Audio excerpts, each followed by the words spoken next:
Check it out. Today we're diving into how to turn an ordinary script into a sizzling hot opening. The Jingtai incident was portrayed in the original drama like coffee without sugar, just plain dull. The previous generation's Jingtai was bullied. While Zhangju gathered his crew for revenge, Jingtai was just chilling at home grilling with a Ming when chaos struck. They accidentally tipped the grill, igniting the house. Jingtai was dazed, and the four fled.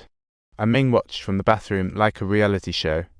Zhangju returned for his name tag.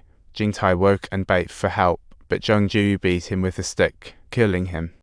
Smart and brave Zhanrui got a call, rushed to Jingtai's but was barred. He told Sai Jing, who reported Zhangju and others. Zhanrui's dad was coerced by Zhangju's dad, forcing Zhanrui to be a false witness and transfer.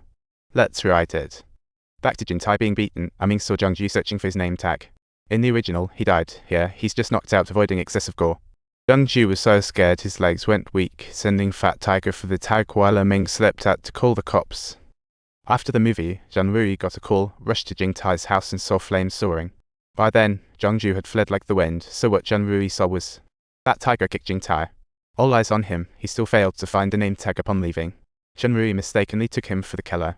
Then Zai Jing arrived, saw Zhanrui and Fat Tiger grappling from a distance, but the flames grabbed his attention, shifting his focus to a totally different scene.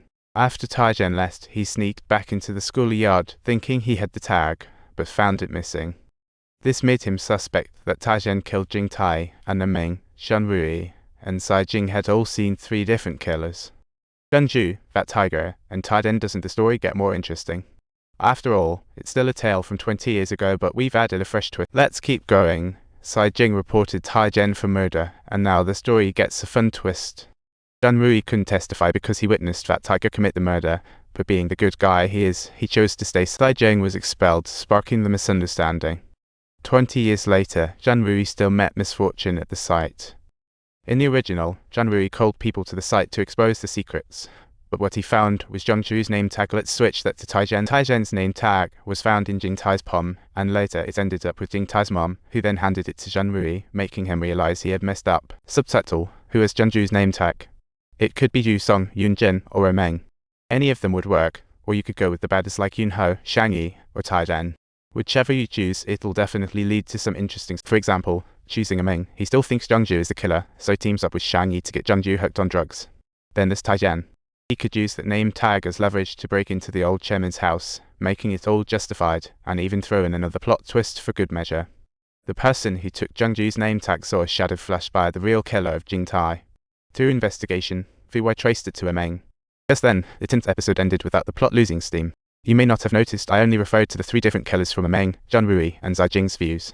From the characters' perspectives, Zhangju, Fat Tiger, and Taijian all think they killed Jingtai, believing themselves the murderers, which motivated them to kill Zhanrui.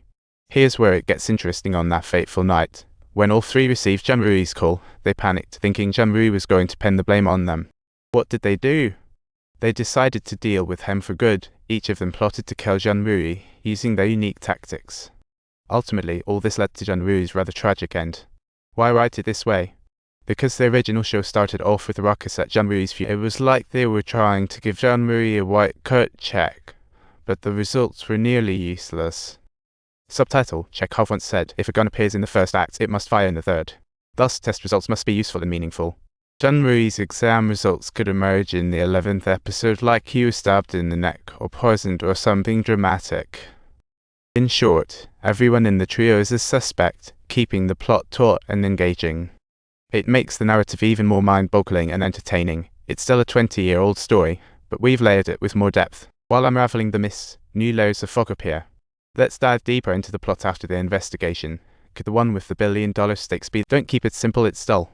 Investigation points to Yun Ho, revisiting in all plot. The last one that day was Yun Ho. He couldn't find Zhangju's tag, so returned to show off by searching for it. So, is Yun Ho the killer? Let's avoid that clue. He's not worth the murder plot twist. So, who is the real killer? You must be wondering, who's this Fang Liang character? Here's the twist: Taijian was taken out by Fang Liang, or shall I say, everyone's guilty. Zhangju, Taijian, Fat Tiger, Yun Ho, Shang Yi all punched Jingtai. Not one managed to kill him. None were the killers, yet they all are at the same time. In the end, the truth will come to light. Subtitles: Two mysteries remain. Who got him addicted? The originals blunder, hinting the Doctor as the culprit. But he shouldn't be harming Zijing because he doesn't despise him enough. If it were me writing this, who would hate Zijing the most? Of course, it's Park Tai. For one, he's the backroom boss of Lemon Ice, tasked with taking down stars and drug dealers. For another, he'd want to split apart Scarface's and Shadow Boss partner. Right, Scarface is Jean-Marie's underling. After Jean-Marie's death, Tai-Jen uncovers the drug trade and uses Zijing as a poison blade to silence Jean-Marie's dealers. Plus, of course, it's a chance for revenge based on the whistleblowing from yesteryear, giving plenty enough motivation. Who Killed Jean-Marie could have many different endings. For instance, it could provide a parallel to the Jingtai case, with everyone as the killers including Zijing and even Jean-Marie. Here's the deal, Jean-Marie learns the truth from back in the day, desperately wanting Zijing's forgiveness, but Zijing tells him to hit the road.